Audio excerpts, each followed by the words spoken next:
जय श्री कृष्ण, राधे राधे। मित्रों, भगवान कृष्णे 15मा श्लोक में बात करी कि माम उपेत्य मने प्राप्त करी अने जे आ महात्माओ छे ते पुनर्जन्मने प्राप्त नहीं करता। न आपनुवंती पुनर्जन्मम दुखालयम अशाश्वतम। आ पुनर्जन्म केवो छे तो के दुखालय, दुखोनुं रहेठाण छे अने अशाश्वतम निरंतर बदलातो रहे छे। ए शाश्वत नहीं, कायमी नहीं, सतत बदलातो रहे।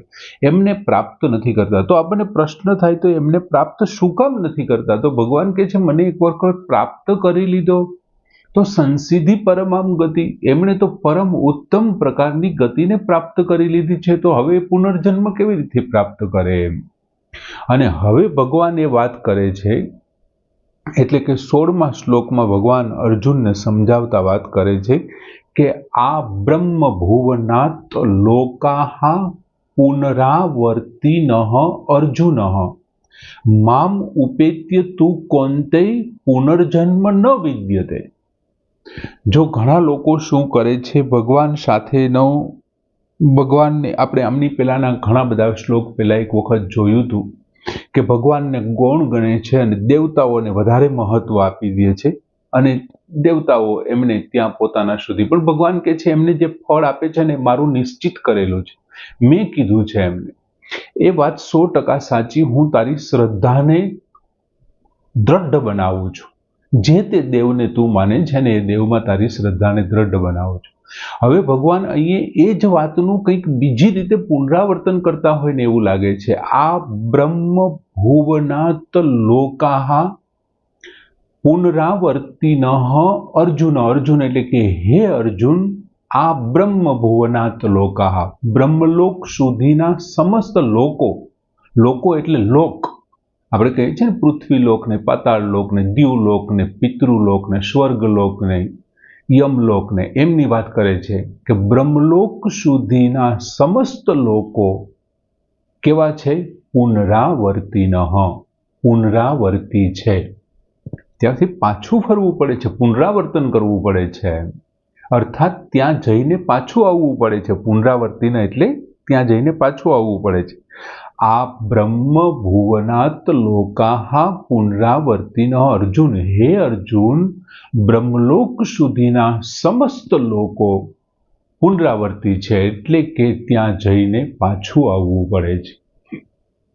तू परंतु कौन्तेय, हे कुंती पुत्र, माम उपेत्य, माम उपेत्य मने प्राप्त करीने, मने प्राप्त थईने पुनर्जन्म न विद्यते। पुनर्जन्म थतो नथी, नथी थतो एम। परंतु हे कुंती पुत्र, मने प्राप्त करीने पुनर्जन्म न विद्यते, पुनर्जन्म थतो नथी। बाकीना बधा लोक तो आवा छे। भगवाने पहली पंक्तिमां वात करी के आ ब्रह्म भुवनात् लोकाः पुनरावर्तिनः अर्जुन।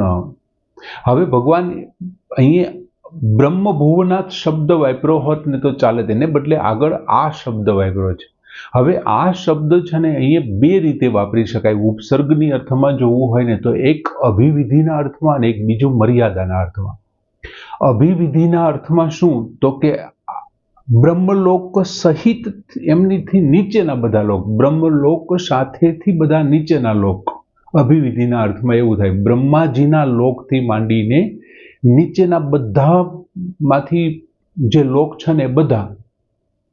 अने मर्यादाना अर्थमां होय ने तो ब्रह्मलोक सिवायना नीचेना बधा लोक, एवो अर्थ थाय। पण अहीं अभिविधिना अर्थमां आ छे, एनो अर्थ एवो के ब्रह्माजीनो जे ब्रह्मलोक छे ત્યાંથી માંડીને, એટલે એને લઈ લેવાના, ત્યાંથી માંડીને હું એમ કહું અહીંથી અહીંયા સુધીને આવે તો અહીંથી જે કહું છું એમને આવી જવાનું, સમજાય છે? એમને પણ આવી જવાનું।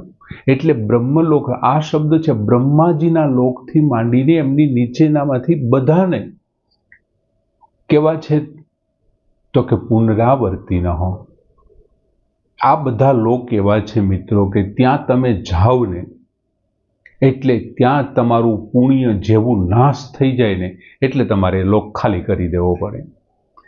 તમે સ્વર્ગમાં જાઓ ત્યાં તમારું પુણ્ય ખલાસ થઈ જાય, પાછું વળી જવું પડે. ત્યાં તમને ઓટોમેટિકલી તમને કાર્ડ બતાવી જ દે, લ્યો ભાઈ તમારે નીકળી જવાનું છે હવે. આ બધા લોકો એવા છે.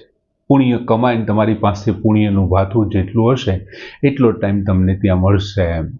હવે ભોગ ભૂમિમાં જો કોઈ સર્વશ્રેષ્ઠ હોય ને, ભોગ ભોગવવા માટેની સર્વશ્રેષ્ઠ જો કોઈ ભૂમિ હોય ને, તો એને એ કઈ ભૂમિ છે તો કે બ્રહ્મલોક છે. ઉત્તમ પ્રકારનું સુખ જો કોઈ જગ્યાએ હોય તો એ બ્રહ્મલોકમાં છે. એટલે બ્રહ્મલોક શ્રેષ્ઠ છે, એટલે ભગવાને એ બ્રહ્મલોક પહેલા શબ્દ વાપર્યો છે, બાકીના બધા એમનાથી નીચા છે.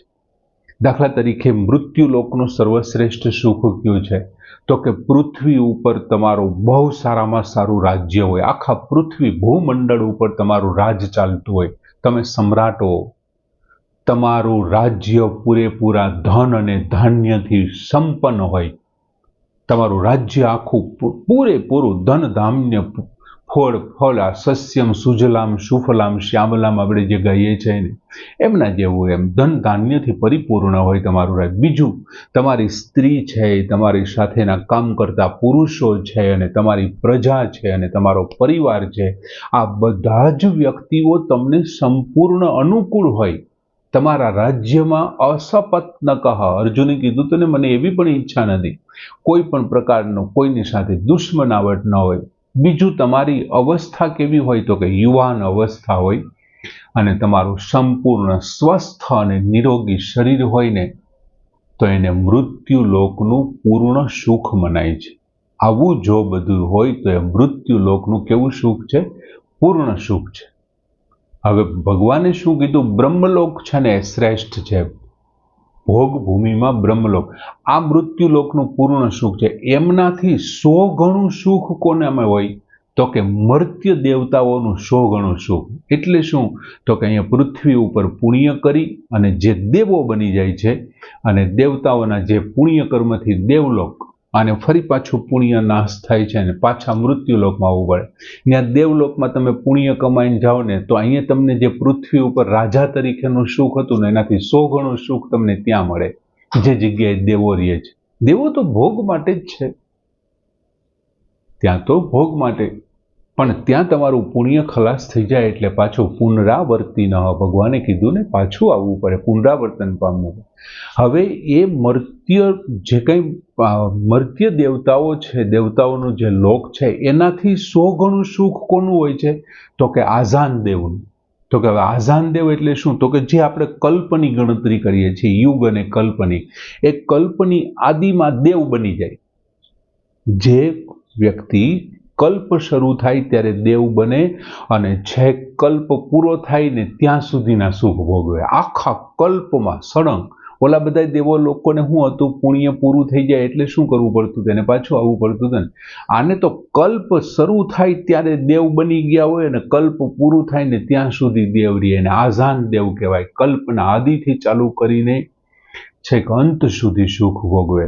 અને એમનાથી 100 ગણું સુખ કોણ ભોગવે તો કે ઇન્દ્રલોકમાં ઇન્દ્ર ભોગવે છે. એમનાથી 100 ગણું સુખ ઇન્દ્ર ભોગવે. અને ઇન્દ્ર કરતા પણ 100 ગણું સુખ ક્યાં છે તો કે બ્રહ્મલોકમાં છે. રાજા કરતા શ્રેષ્ઠ 100 ગણું મર્ત્યલોકમાં છે, એમનાથી આઝાન દેવ છે, એમનાથી પછી ઇન્દ્રદેવ છે, અને એમનાથી ને 100 ગણું સુખ છે ને આ બ્રહ્મલોકમાં છે. હવે તમે વિચાર કરો, ભગવાને એમ કીધું કે આ બ્રહ્મભુવનાથ લોકા પુનરાવર્તી, પણ આ બધા લોક કેવા છે? ભગવાને એક વાતની બહુ સ્પષ્ટતા કરી, અર્જુન આ બધા લોક છે ને પુનરાવર્તી છે. વહેલા મોડું ગમે ત્યારે તારે પાછું અહીંયા પૃથ્વી ઉપર આવવાનું છે. અને પૂર્વ શ્લોકમાં તને કીધું આ પુનર્જન્મ કેવો છે? દુઃખાલયમ અશાશ્વતમ છે. પહેલેથી છેલ્લે સુધી તું ત્યાંથી જેટલા સુખ ભોગવીને આવીશ ને, અહીંયા થોડું ઘણું દુઃખ હશે ને તો તને ડબલ લાગશે, કેમ કે તે તો સુખ જ ભોગવું છે. એટલે અહીંનું સુખ અને અહીંના દુઃખ તને બહુ મોટા લાગશે એમ. એટલે આ તો બધા પુનરાવર્તી ન છે, બધા લોક છે પુનરાવર્તી. આનાથી અનેક ગણું બ્રહ્મલોક કરતા પણ જે અનેક ગણું છે એ સુખ કયું છે તો કે ભગવત પ્રાપ્તિનું સુખ. અહીંયા તમારી સાથે ગમે તે થાય ને તમને મનમાં જ ન હોય કંઈ, જે કાંઈ થઈ રહ્યું છે એમની ઠાકુરની ઈચ્છાથી થાય છે. એમની ઈચ્છા છે એટલે થાય છે, એમની ઈચ્છા નહીં હોય એટલે બધું બંધ થઈ જશે. ભગવત પ્રાપ્તિનું સુખ, તમારી જાતનું સંપૂર્ણપણે એની જાતમાં વિલન કરી નાખવું. ભગવાન એમ કીધું તો મમેવ અંશો જીવલોકે, તો લે આ તારા અંશને પણ હું તને સોંપી દઉં છું. એક હતું મારું નામ મારી પાસે, લે આજ એ પણ તને અર્પણ કરું છું. બધું જ અર્પણ. ભગવત પ્રાપ્તિ અથવા તો ભગવાનને તત્વથી જે જાણે છે, અથવા તો જે જીવન મુક્ત થઈ ગયા છે, આવા જે મહાપુરુષ છે ને, એ પૃથ્વીલોકથી બ્રહ્મલોક સુધીનું જે સૂક્ષ્મ અને સીમિત સુખ છે, પૃથ્વીલોકમાંથી ચાલુ કરીને બ્રહ્મલોક સુધીનું સુખ છે, કેવું છે? એકદમ સૂક્ષ્મ છે. બીજું સીમિત માત્રામાં છે. એમની એક મર્યાદા છે. જ્યારે આ ભગવત પ્રાપ્તિનું સુખ તત્વજ્ઞ, જીવન મુક્ત વ્યક્તિ અને મહાપુરુષોનું સુખ છે ને, એ અનંત ગણું છે. એમની કોઈ ગણતરી, એનો અંત જ નથી. બીજું એ આ પૃથ્વી ઉપરનું અને બ્રહ્મલોકનું સુખ છે વિનાશી, નાશ પામે છે. પુનરાવર્તન થાય ત્યારે નાશ પામે છે. અને ભગવત પ્રાપ્તિનું સુખ છે અનંત અને અવિનાશી છે. ક્યારેય નાશ ન, આખા બ્રહ્માંડનો નાશ થઈ જાય ને તો એ સુખનો નાશ ન થાય. બ્રાહ્મી સ્થિતિ, બીજા અધ્યાયના 72માં શ્લોકમાં કીધું હતું, બ્રાહ્મી સ્થિતિ. બીજું પુનરાવર્તિનઃનું તાત્પર્ય બીજો શું છે કે આ પુનરાવર્તન પામે છે. એક ભાવ એવો પણ નીકળે પુનરાવર્તિન શબ્દનો, તો કે ભગવાને શું કીધું હતું કે આ જીવલોકમાં મમ એવ અંશ, મારો જ આ અંશ છે. એનો મતલબ શું મારો જ આ અંશ છે? તો કે પરમાત્માનો અંશ છે નિત્ય તત્વથી છૂટો પડ્યો છે અને અનિત્ય એવા સંસારમાં અથવા તો સ્વર્ગમાં, બીજા લોકમાં, ઇન્દ્રલોકમાં, બ્રહ્મલોકમાં જાય છે. ત્યાં એને કોઈ નિત્ય તત્વ નથી જ જડતું, એટલે એ શું કરે છે? પાછો આવે છે. સ્વર્ગમાં ગયો, ત્યાં નિત્ય તત્વ ન મળ્યું, પાછો પૃથ્વી ઉપર આવ્યો. જ્યાં સુધી આ આત્મા એટલે કે આ શરીરી છે, આ જીવ છે, જ્યાં બ્રહ્મને પ્રાપ્ત નહીં કરે, એની પરમ સંસિદ્ધિમ પરમામ ગતિમ નહીં થાય ને ત્યાં સુધી એ પાછો આવ્યા જ કરશે. પુનરાવર્તન પામ્યા જ પડશે. નોખી યોનિઓમાં જન્મ લેતો જ રહેશે. એ ક્યારે બંધ થશે? જ્યારે એમને જે અસલ પ્રાપ્ત થઈ જશે ને ત્યારે એ બંધ થઈ જશે. ત્યાં સુધી એમનો પુનર્જન્મ થતો રહેશે. હવે આપણને એક અહીંયા શંકા જાય કે ભગવાને આમની પહેલા પણ કીધું, આપણે અત્યારે આપણા શાસ્ત્રો પણ કહે છે કે તમે સંતોને, મહંતોને અથવા કારક પુરુષોને મળો તો તમારો ઉદ્ધાર થઈ જાય, તમારા જીવનું કલ્યાણ થઈ જાય. તો પછી ત્યાં બ્રહ્મલોકમાં જે લોકો જતા હશે અને ઇન્દ્રલોકમાં જતા હશે, બ્રહ્મલોકમાં જતા હશે તો એ બ્રહ્માને તો મળતા હશે, એના દર્શન તો કરતા હશે, તો પછી એમનો પુનર્જન્મ શું કામ થાય? કારણ કે એમનો તો ઉદ્ધાર થઈ જવો જોઈએ. કેમ કે બ્રહ્મા તો કારક પુરુષ છે, એ ઉપરાંત ભગવાનના અનન્ય ભક્ત છે. અનંત વર્ષો સુધી એમણે પણ તપ કર્યું છે, તો એમનો ઉદ્ધાર થઈ જવો જોઈએ. આવી એક શંકા જાય. પણ આ જે મનુષ્ય અવતાર મળ્યો છે અને એમાં જે સત્સંગ છે, મહાત્માઓ છે, ભક્તો છે, એમની સાથેનો જે વ્યવહારને અને એમનાથી જે મોક્ષ છે ને એ મનુષ્ય અવતારને માટે લાગુ પડનારો છે. એટલે મૃત્યુલોકનો નિયમ છે, નિયમ બ્રહ્મલોકમાં નહીં ચાલે. જો ત્યાં પણ એવો ચાલતો હોય તો જે લોકો નરકમાં જાય છે એ ત્યાં નરકમાં યમરાજને તો રોજ મળતા હોય, તો યમરાજને મળી લીધું, એના દર્શન કરી લીધે, સાક્ષાત્કાર થઈ ગયો, તો યમરાજ કારક પુરુષ છે ને, તો આમનો પણ કલ્યાણ થઈ જવું જોઈએ ને. પણ નહીં, શાસ્ત્રમાં એવું ક્યાંય સિદ્ધ થયેલું નથી, એવો ઉલ્લેખ નથી કે નરકમાં જઈને ઓલું થઈ ગયું. ઘણી વખત એવું બને કે આ સંતોના અને કારક પુરુષના સહયોગથી, સંસ્કારથી, એમની સાથેના રહેવાથી અમુક પશુ પક્ષીઓને એમનો ઉદ્ધાર થઈ જતો હોય, પણ એ બીજા કોઈ કારણોસર છે. હવે આપણને પ્રશ્ન એ થાય કે શું કામ પાછો આવે યાર? આટલા બધા લોકમાં ગયો તો ત્યાંથી શું કામ પાછો આવે? એક તો આવું થાય છે એટલા માટે. બીજું, ઘણી વખત દાખલા તરીકે માની લો કે તમે કોઈક સત્સંગમાં ગયા, તમને બહુ મજા આવી, સત્સંગમાંથી તમે નીકળી ગયા, ઘરે પહોંચી ગયા અથવા પહોંચવા આવ્યા અને તમને યાદ આવ્યું કે ભારે કરી યાર, ઓલું ચાદર તો મારી ત્યાં પડી રહી, મારી ચાદર તો ત્યાં પડી રહી. એટલે તમે અહીંયા સુવાનું સુખ, તમારા પરિવારનું બધું ભૂલીને, મૂકીને અને પાછા ક્યાં જશો?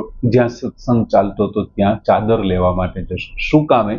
ચાદર સાથેની તમારી મમત્વ, તમારી મમતા તમને ખેંચી લાવે છે.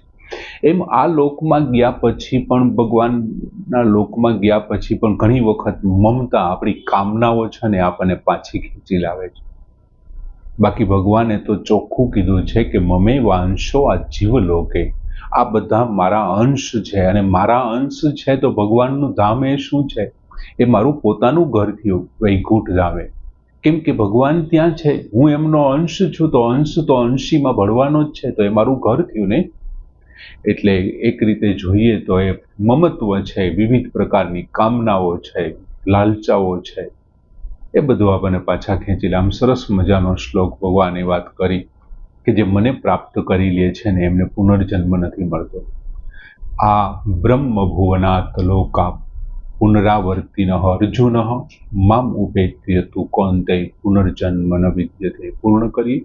જય શ્રી કૃષ્ણ.